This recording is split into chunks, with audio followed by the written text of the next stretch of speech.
Yeah. Hi, I think we're live. Oh, great. So hi, my name's Nikki. Hi, I'm Sarah. And we are going to chat today about the connection between spirituality and animals and how our relationship with them and kind of the space that they hold on the planet, and just kind of go from there. And we invite questions and comments. Mm-hmm. I think we're on my phone, but I think... Okay, yeah, comments will appear there. So Great. Hopefully, if you have anything you want to add or any questions, please feel inspired. Yes, and I just want to add that we're going to talk about animals and spirituality, but as well as psychology. So I might even say psycho-spiritual discussion. All right, about I like animals. That word. I like it too. I use it a lot. Yeah, cool. Okay. Yeah. So, you want to kick us off? Sure. Well, okay. I think it just, by way of an introduction, I just want to say that we believe that this conversation is important for a couple of reasons.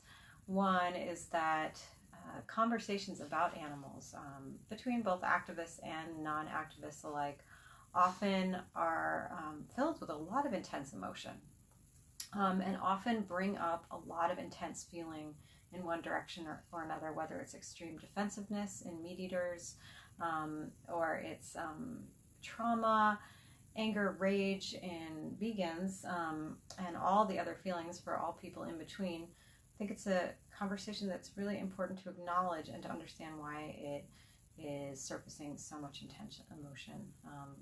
I also think we're talking about this also being an important discussion because we believe that the culture we have that sort of espouses secret violence against animals creates massive psychological and psycho-spiritual effects across the population. There's a collective holding of this violence that goes somewhere, and it goes somewhere in each of us that participates in this society, and it goes somewhere in each of us that feels like we're victims of a society that doesn't care about people, who doesn't care about animal people and human people that might be more vulnerable.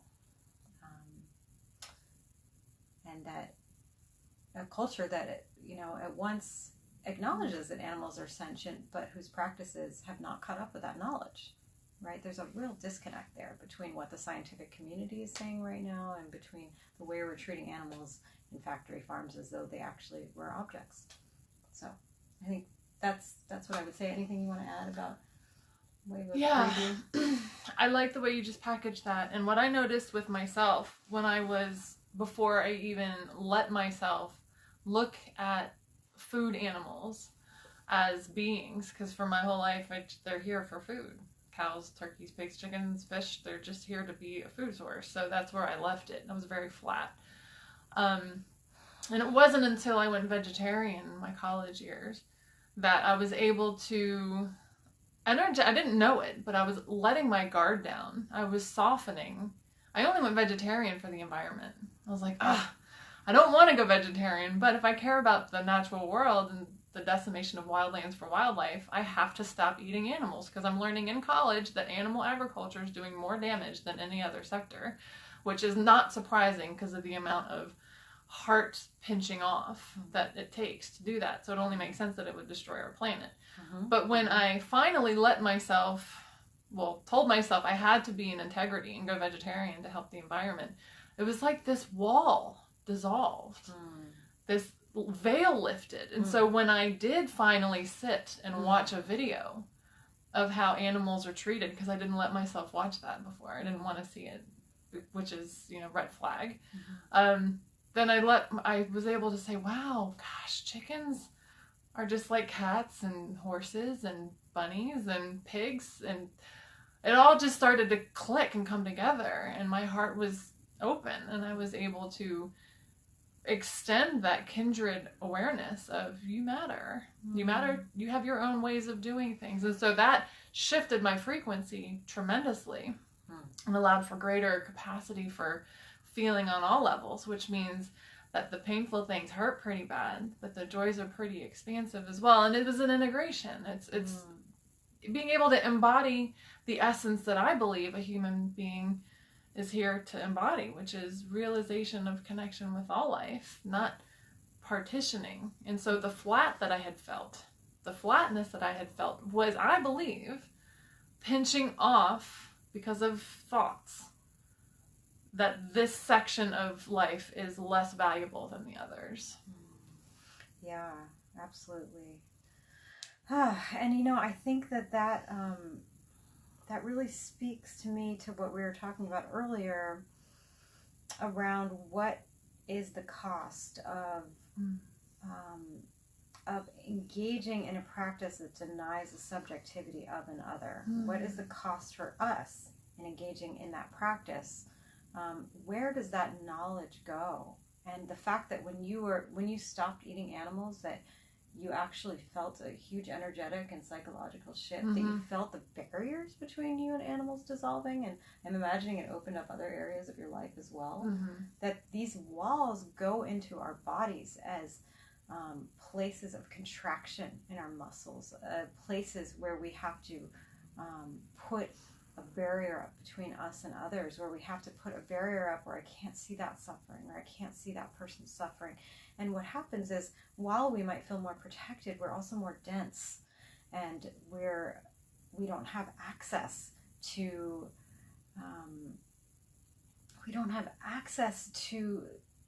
connection and empathy that makes us alive, right? That makes us be able to live in our hearts, right? And that's a huge cost. Though a lot of people might just say, that's just business as usual. That's just life on this planet. It doesn't have to be.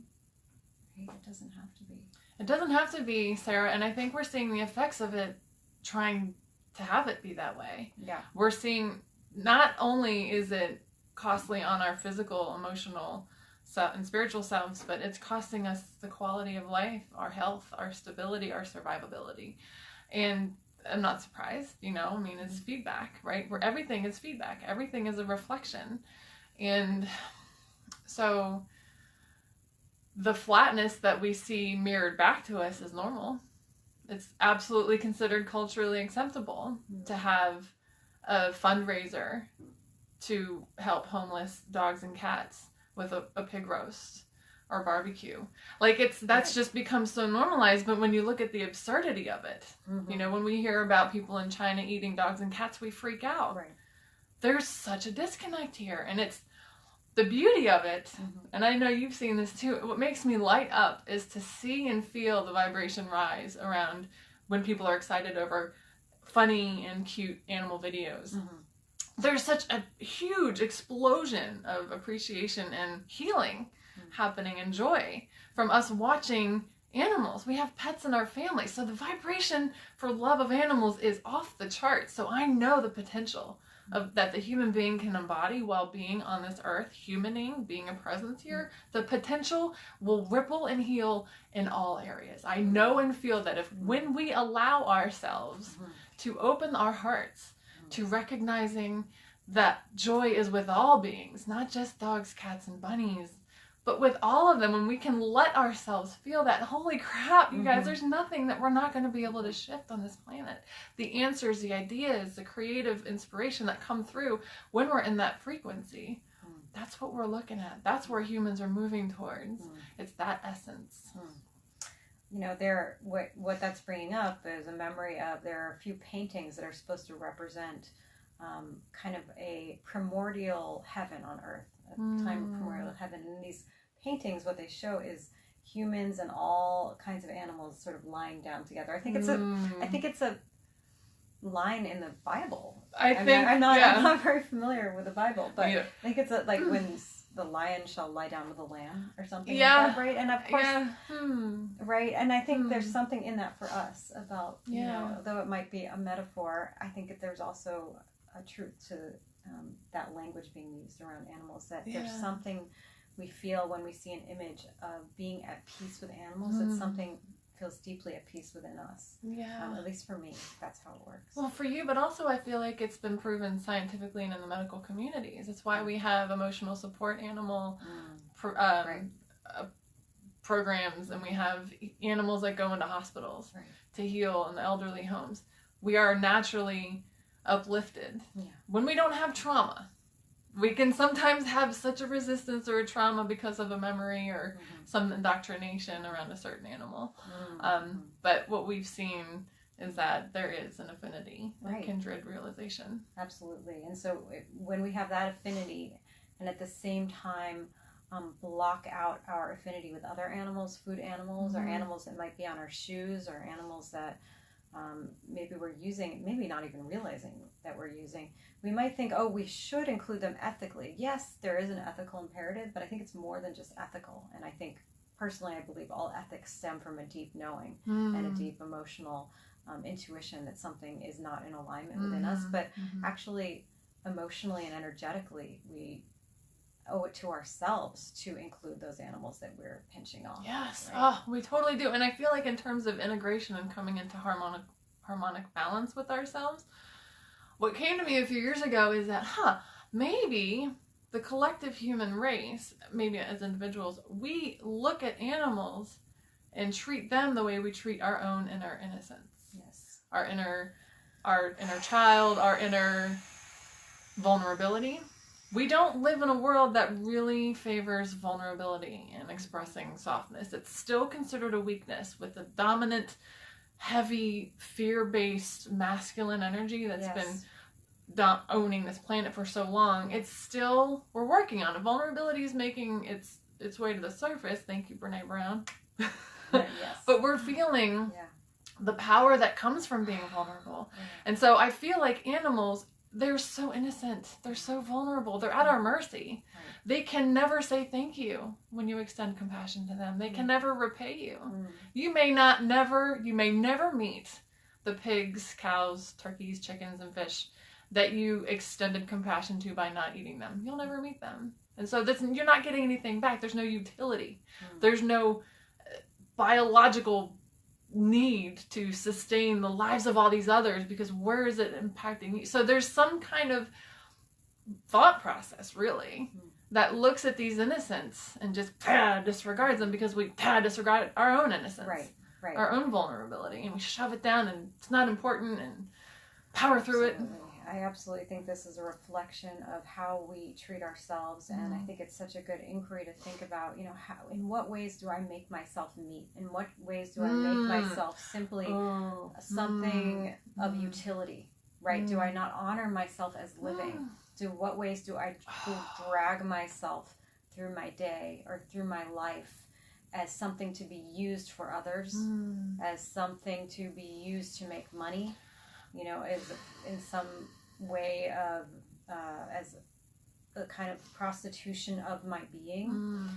I think that we absolutely do this to ourselves. In what ways do I kind of cage myself and then use myself as an object?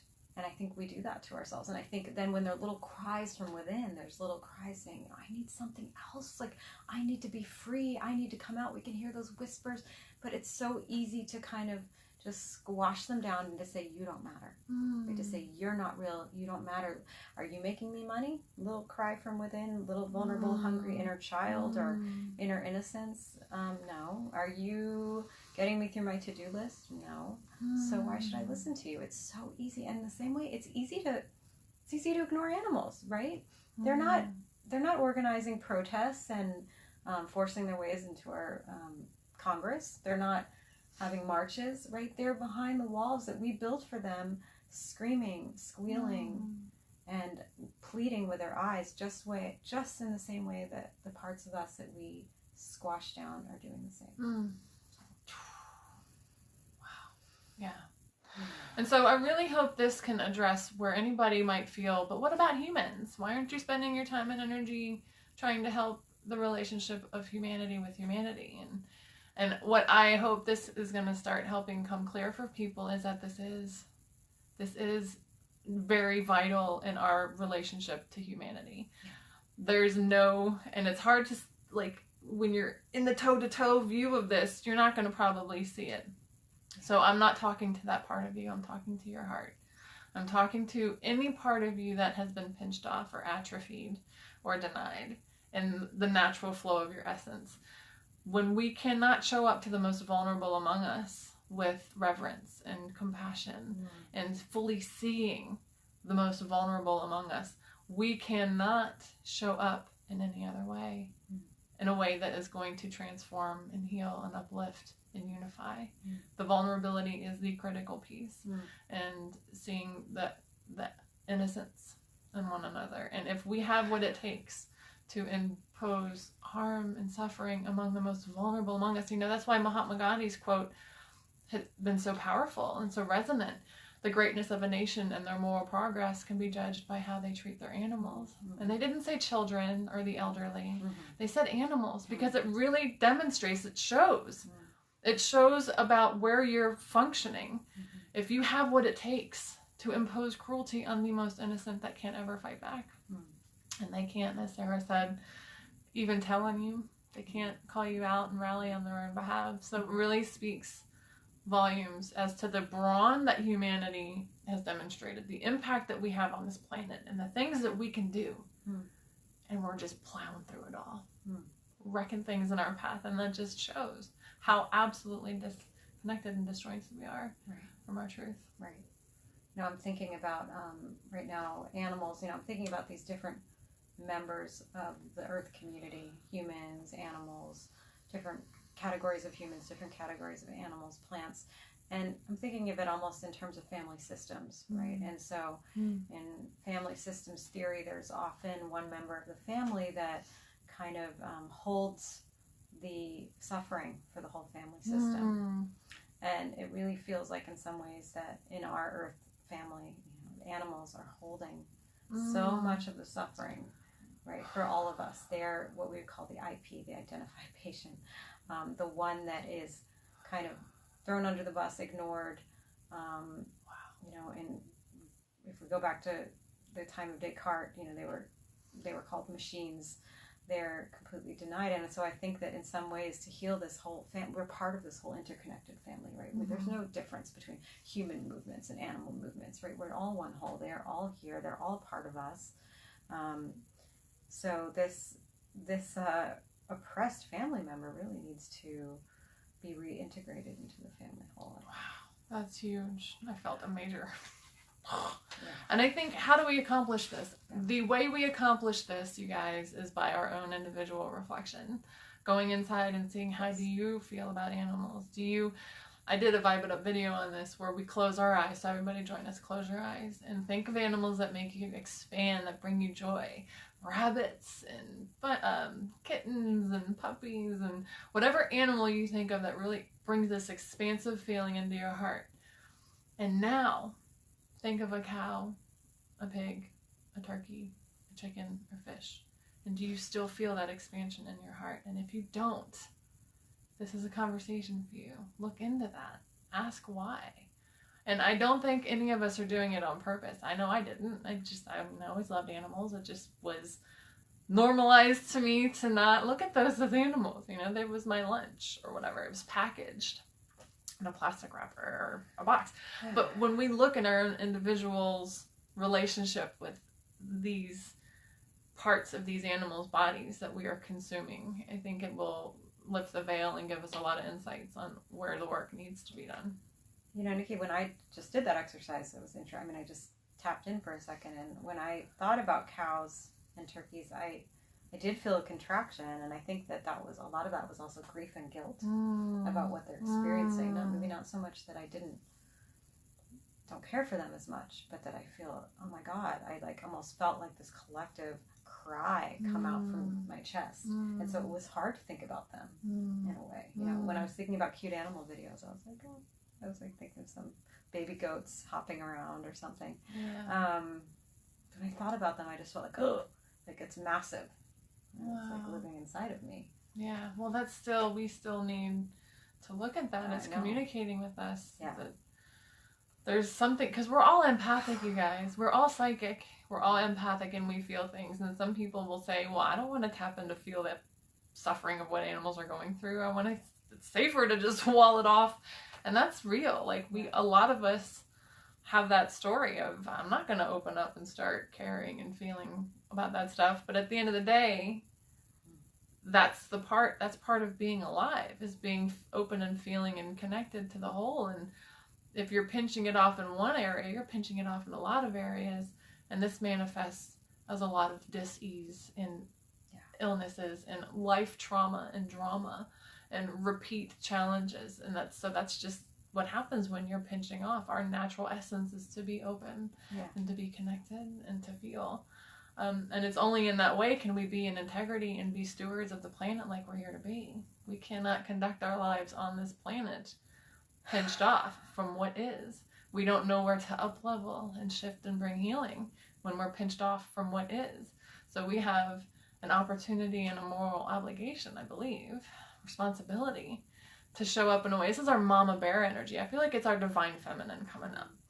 And so we've lived on a planet where there's been a lot of unconscious masculine dominating and terrorizing the planet, and the unconscious feminine was afraid and stayed small and let this trauma happen.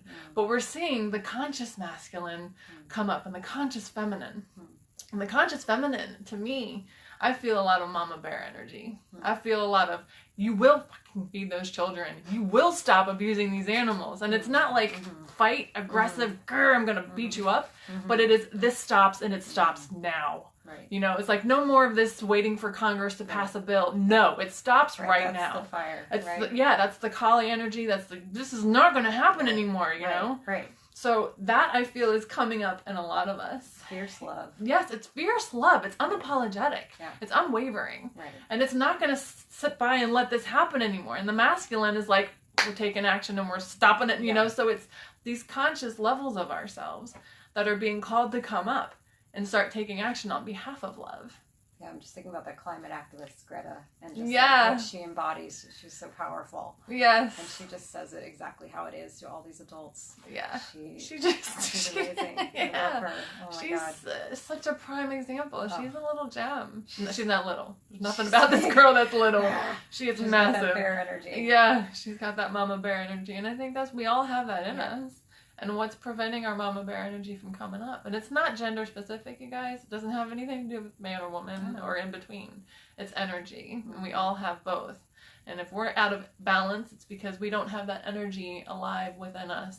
Some of us are way too in our small feminine, and we're just small and staying away and just mousy. And then some of us are too in our small masculine, and we're just trying to beat up everything in our path and use competition and control. And those are the old unconscious energies, but we have a different level of energy coming forward. Yeah. You know, I just want to touch on that because you were saying before, how do we do this? And so how do we tap into this conscious feminine, conscious masculine? And I think one thing that's also important to touch on, I'm not really sure how much time we have left. I have no idea. But okay, that's helpful. We have like 4 minutes. 4 minutes. Thank you for the text message. How perfect. Popped up with a text. So I think that one thing that's really important for harnessing that, and you talked about the kind of small, mousy feminine, and I think some of what you're referring to there is also wounded places within. That's like the wounded inner child. And that's trauma that we're holding. And I think particularly if you are an animal activist, or you are someone that gets really defensive around your meat eating, there is probably an unhealed part. And I think a lot of these conversations that happen between activists and between maybe people who are resistant to change have a lot of fuel and fire, and they often can become combative. They can often spark a lot of anger and outrage on both sides. And so I think particularly as activists, people who are drawn to animal advocacy often have had vulnerable parts of themselves be taken advantage of or hurt or wounded. And or at the very least, they're extremely empathic to the extent that their vulnerability has trouble surviving in this world that is not always so empathic, right? And so one thing I think a lot of activists neglect is self-care and doing inner work. And I don't just mean self-care like take a bath and, you know, like take a day off. Like, yeah, that's great self-care and you should do that. But I mean actually doing healing work with these parts, like going to therapy, doing therapeutic work, or maybe, you know, working with a shamanic healer or some other kind of healer to really work with these wounded inner parts, because when we don't, those parts come outwards, and we only working with them through the victims we see in the external world, not working with the victim inside. And we're only working with them externally by becoming a defender of the innocent. We are not going to be integrated. We are going to be projecting.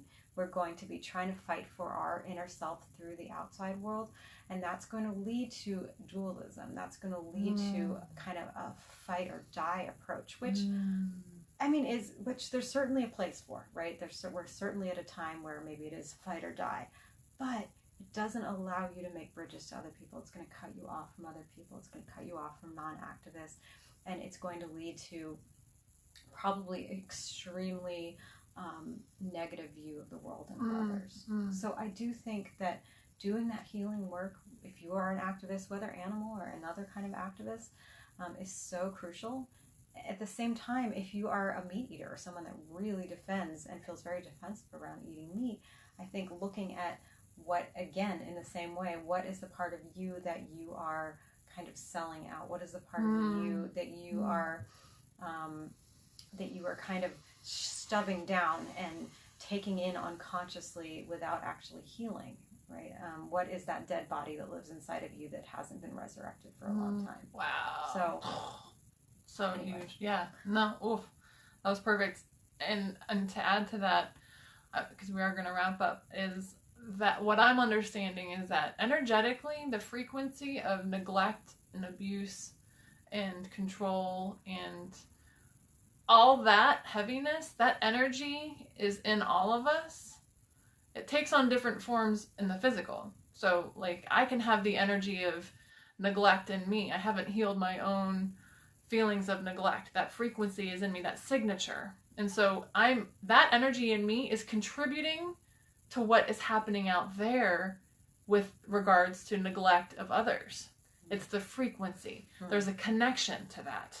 And so if I also feel devalued because I'm a woman and I'm only wanted for my body parts, that frequency of unhealed energy inside of me, the wound that I haven't looked at to heal yet, is going to make me feel crappy about myself, but it's also going to be reflected in beings outside of me that are being reduced to the value of their body parts. Energetically, we're all feeding into the machine. And that's kind of the point that I also wanted to take home, is that if we want to stop seeing it out there, we have to diminish our contribution to it from the smallness. It doesn't have to look the same, you guys. That's the thing. We think, I have nothing to do with the way Donald Trump is treating people that want to cross the border. Yeah, we all have a frequency inside of us of separation, of get out of my space, of stay away.